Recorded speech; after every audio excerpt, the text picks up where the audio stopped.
The market is crashing and people are panicking. And in this video, I'm going to share with you how to find your center, how to be able to get to your true north so that you make the right decision for you, not financial investment advice here, as to how you can move through this. I'm Joanna Garzilli. This is Crypto Angel Network. Thank you for subscribing to the channel. Make sure you light up that bell so that you get my notifications for your comments, because we are here as a community to support each other, and for sharing this video as well. So I have just the last 2-3 days, I've been doing a lot of research. I've been looking at history and how history is an indicator of what could be coming moving forward for cryptocurrencies. I've been looking at between the stock market at large, the policymakers, and then also in terms of the heavyweight investors. I've picked an angel card as well, and I'm going to share a combination here of fundamental analysis, technical analysis, and gut instinct here. There was something in Ray Dalio's book, Principles, where he shared about a Harvard professor who had come and visited his organization, Bridgewater, and he talked about this idea of personal realization. And I thought, wow, gosh, as an author, I'm author of Big Miracles, the 11 Spiritual Rules for Ultimate Success. I've been in self-help for 25 years. And on a bookshelf, one would find under the category of self-help or personal development.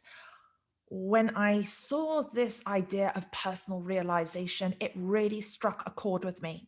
With that being said, before I get into the technical analysis, I think it's important that we are grounded, because right now, as the market is free falling and there is more FUD than ever, information can really help you to get a handle on what is best for you. Because what's right for me, my circumstances are different, and from everyone else here within the Crypto Angel Network. So I picked an angel card, and I'm going to go with this first. And this actually is my favorite card, one of my favorite cards, probably, yes, my favorite card in the angel card deck, because this idea is that you can create the reality that you want for yourself. Now you could say, Joanna, well, that's ridiculous, because then I would just create Bitcoin going to 400,000 and Ethereum to 20,000, or whatever the token is, or Harmony One up to $3 and beyond. How does one apply this? Well, I would say in this situation, what this card, the opportunity with this card here to apply to your circumstances right now is this crash. You can look at it and go, oh my gosh, this is horrific. I have made a terrible mistake. This is awful. This is so bad. My tokens are just absolutely tanking.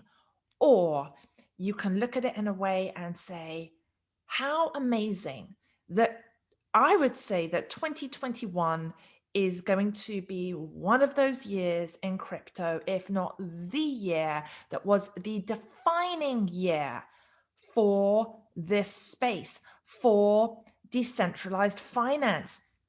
And that when we look back on this, to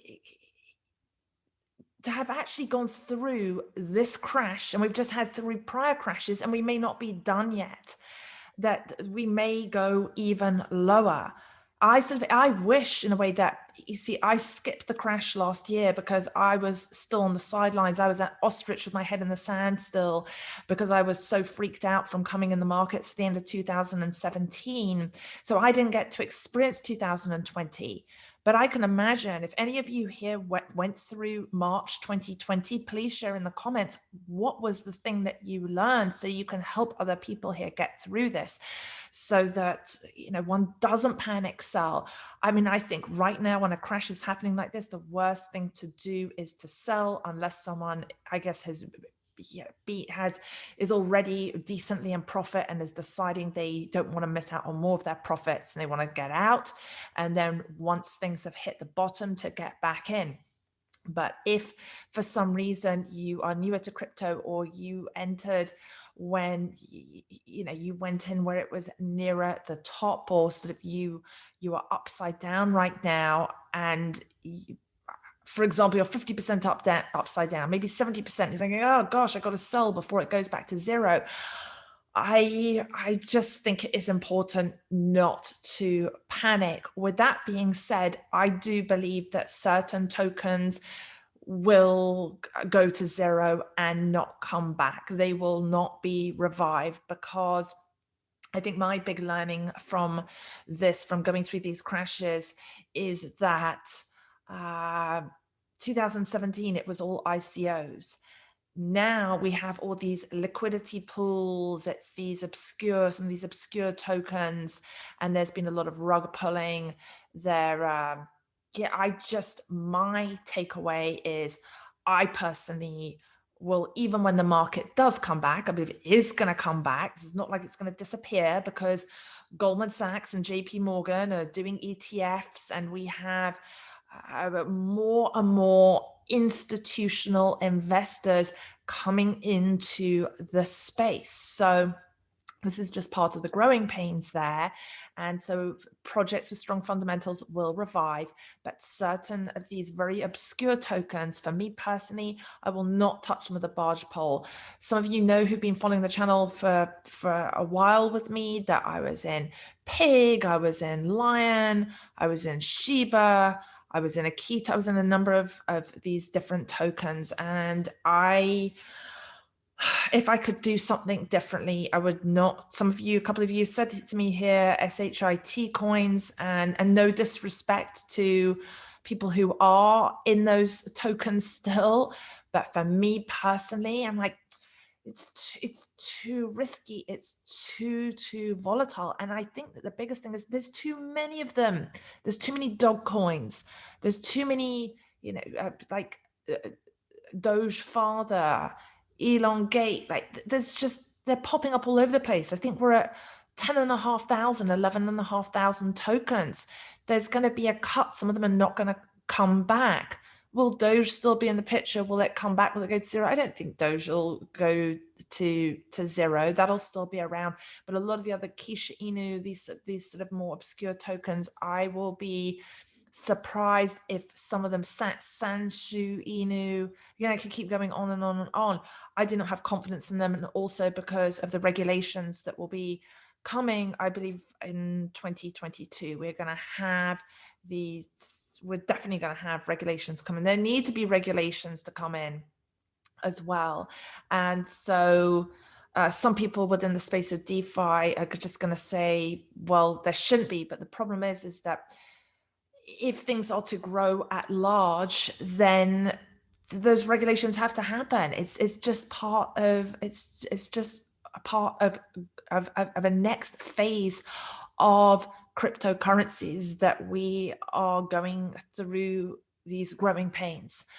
One of the things that is really important is that I just saw that CTO Larson, who is really, really amazing with technical analysis, he shared an idea of why he thinks that this Bitcoin crash and everything that then followed suit, and as a domino effect has happened, is because all the mining right now, a lot of that from China, these big mining pools are producing a fraction of the amount of a Bitcoin. And the only one that is producing more right now is actually out in the US. And so it seems that from his research of on-chain, that we can't know exactly which one it is, but that a mining, one of the miners, it's probably a miner out in China that just put in $1 billion worth of Bitcoin short, and that there are still several thousand, I think it's around, he said around 3,500 Bitcoin left that is being shorted. And that has just, from there, I think with it crashing, it's just caused a panic across the board with other cryptos as well. But so anyway, so check out CTO Larson, and let me just go now, and I'm going to share my screen. And one of the things that I want to share is, I'm going to show, I've shown you in the past, I'm going to show you again now where I'm at.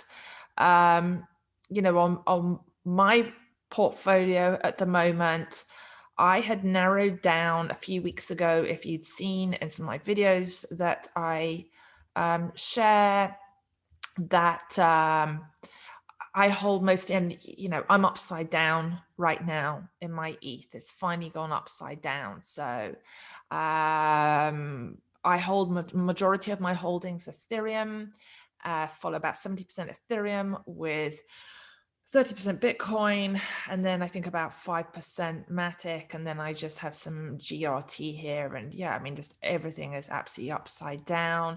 But what I have here in my portfolio was from profits that I had taken on other trades that I still have in here. So what am I going to be doing? What am I looking to do with things are how they are right now? I'm not going to be exiting. I'm in it and I'm sticking with things. So this is something old from like a few years ago that I can't, from when I was in Binance and then had stopped using the exchange. So that's where I'm at with my portfolio. I just wanted to show you also in terms of the exchanges right now with what's going on. We can see here that there is an increase right now. You can see the percentages of 24-hour volume trading, and obviously it is not positive because this is people selling like crazy. People are going absolutely nuts. I mean, the selling that's happening on Coinbase right now is pretty big, and on Huobi as well. Not quite as much on Binance and Bitfinex. I mean, you can see all of them on Gate, 87%. Wow, on Binance US, 162% trading. So I mean, this is not obviously for buying.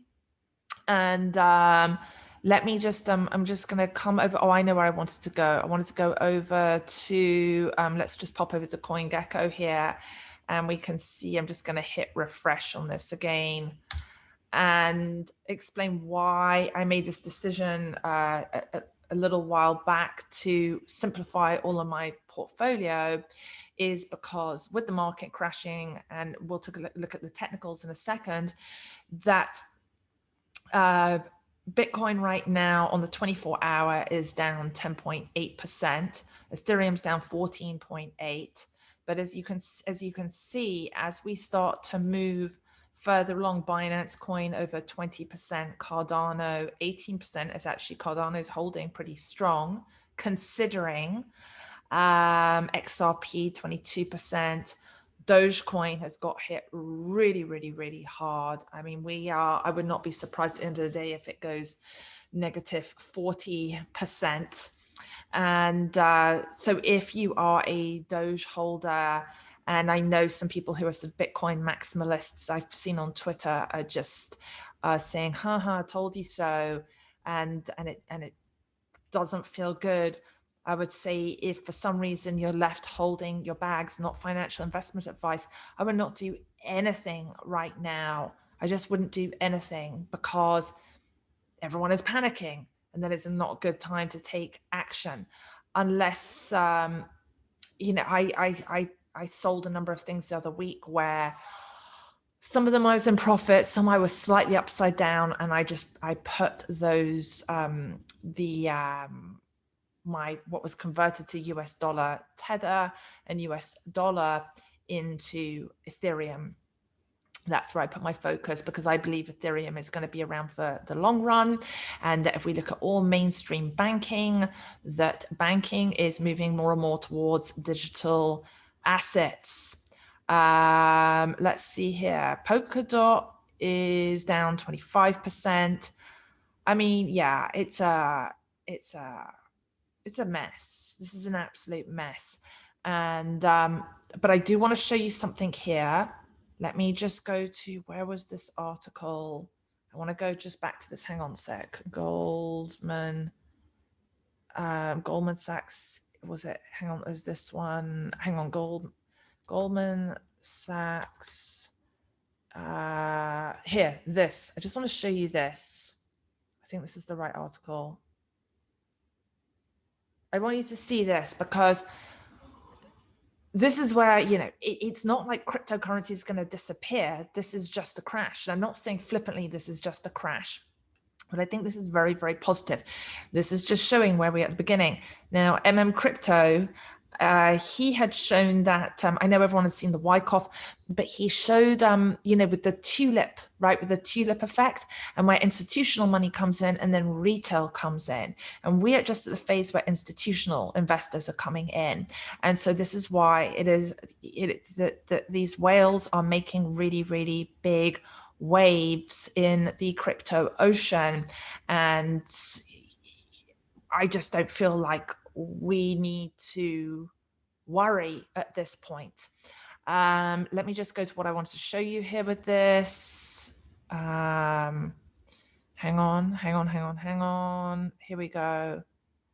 This just goes back here to, they did, hang on, I wanted to find this specific thing with this, but they did, wait. There's something really, there was a specific, hang on, bear with me. Maybe I'm not on the right article here. First ever, it's right here. First ever digital bond. That's what I want to show you. Okay. All right. Earlier this year, Goldman Sachs co-led the first public digital issuance on Ethereum public blockchain for the European Investment Bank. So I'm saying, okay, Ethereum's down right now, but this, does that mean that Ethereum's going to disappear and none of this is, all the fundamentals and everything that's there is just going to get thrown to the wayside? I don't believe so.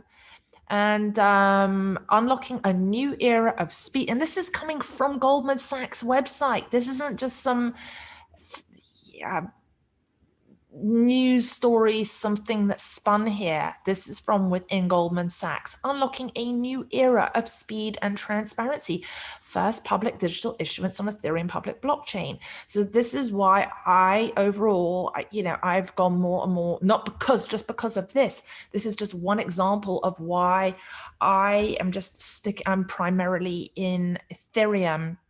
And that in terms of where we have within banking different asset classes, is Bitcoin going to stick around as an asset class? Absolutely, because as we hear it referred to often from Michael Saylor and a number of even Ray Dalio had said recently, who I've been reading his book Principles, that he feels that the best hedge against inflation, against hyperinflation, is Bitcoin. So there is your digital gold, and then Ethereum is your digital oil and powering the entire blockchain and digital assets. So I would just say, yes, you could say, well, an asset class is just crypto at large, but very much that Bitcoin is its own, you could say, as an asset class there. Ethereum's an asset class. And then you have a number of other projects that would fit with, you could say, that would group within that asset class. But that is why at this point, while the market is how it is, and for me, where I won't exit and I'll stick with it, I will only keep in the longer run Bitcoin and Ethereum. And just because I just believe over a period of time, they will go up. We are not done with this. And so you can see here in April 2021, Goldman Sachs co-led the first public digital issuance on Ethereum public blockchain for the European Investment Bank. So that's a €100 million 2-year bond, a first of its kind issuance. The transaction represents a potential sea change in the capital markets, opening a new window of innovation and efficiency to meet the bespoke and evolving needs of issuers. You've got off-chain, you've got on-chain. And what actually happened? It was issued under French law. The transaction was settled by Banque de France as part of an experiment with central bank digital currency, CBDC. And then it just goes through this process here of 1, investor wired fiat to omnibus account at broker-dealer, 2, broker-dealer wired fiat to central bank escrow account, 3, central bank created a corresponding amount of CBDC and deposited in broker-dealer's wallet, 4, issuer instructed registrar to create bond token and deposit in issuer's wallet, 5, broker-dealer executed deal book, enabling its conversion into settlement instructions. CBDC was then transferred to issuer and bond tokens received by broker-dealer in DVP. Number 6, broker-dealer made a free of payment versus DVP in traditional settlement process. Transfer of bond tokens to respective investor wallets. 7, central bank's digitization mechanism used cash correspondent to convert the issuer's CBDC into fiat and paid it out to issuer. And then it goes over why this was important. First public digital issuance on Ethereum public blockchain. First ever multi-dealer digital issuance.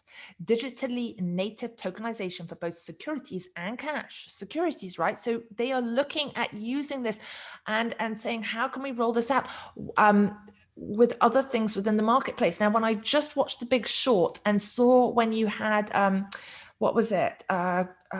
Collateral debt, what's it? CDOs, where they did synthetics versions of those awful mortgages. Now, I'm not just saying what I'm trying to say here is that I think that Goldman Sachs will look at leading the way in terms of trying to roll out different products, sort of like what Persistence XPRT is doing. What other ones? I know there's not, like Franklin Fly, where they have these financial products and that, but you've got to think that these big banks are going to start to get into looking at maybe certain type of synthetics type products. And then T+1 settlement versus traditional T+3 or longer, with near-term potential to get to T+0. Benefits: improved speed and efficiency, reduction in costs, increased transparency, accessible to traditional market participants. So, I think with this is really, really important, because the question is, when one looks at and saying, getting real, right? One of the things that I wrote this morning before the crash started happening, and my wrote, so as I said, I am seeing my mania for money to feel safe. Like, now, that awareness was not from now. I don't have that mania now there, but I would say that in some way, the part when we started to get into that euphoria phase, when in May we were hitting the top of the market, I felt high anxiety. I'm like, why, if I'm at 6 figures here with my crypto, why do I feel so anxious? I just didn't understand, and I couldn't separate myself out from it. And it was really, really stressful feeling. And now what I have been doing to be able to keep myself calm and centered is I do a ton of research, and really looking at the history of what is happening within the marketplaces. So I think that, people talk about euphoria. To me, that the awareness that came was euphoria. It is a form of mania.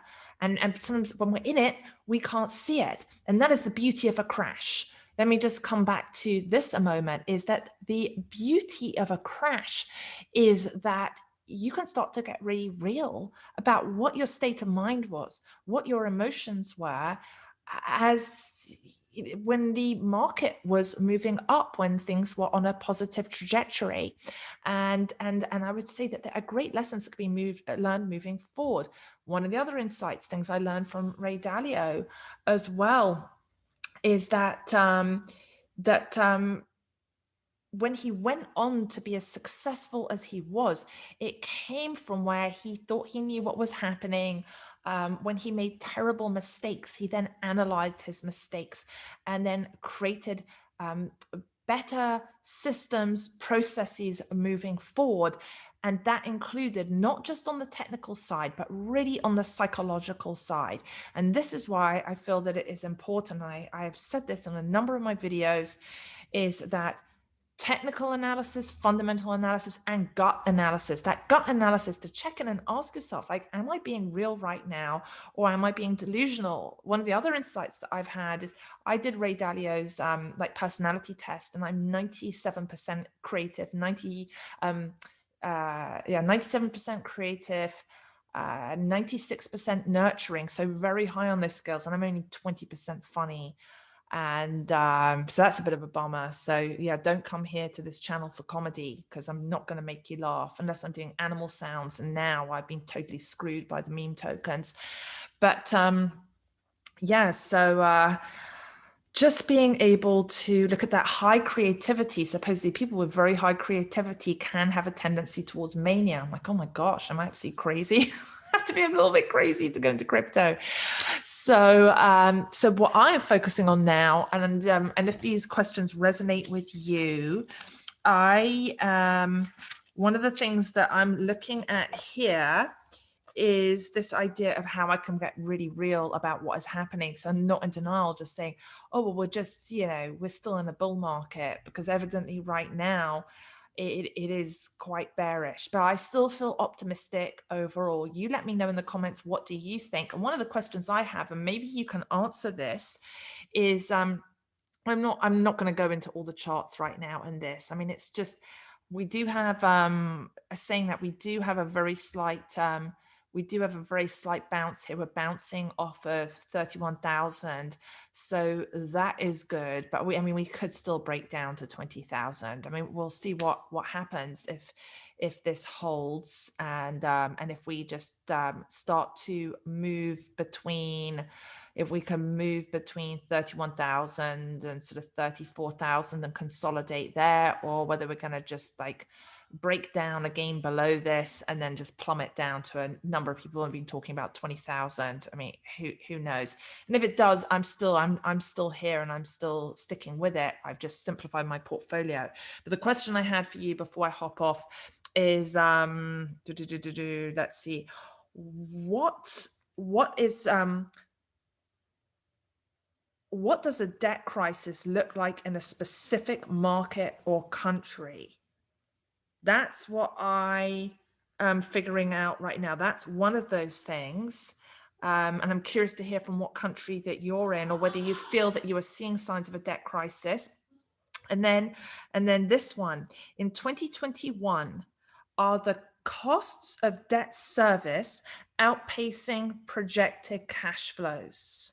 And maybe someone here from within Crypto Angel Network could answer that, or your insights with this. I'm going to be doing some more research on that. That's what I'm looking at. And a question that you could ask yourself to really help you find your center is, what illogical perceptions do you have of the crypto marketplace?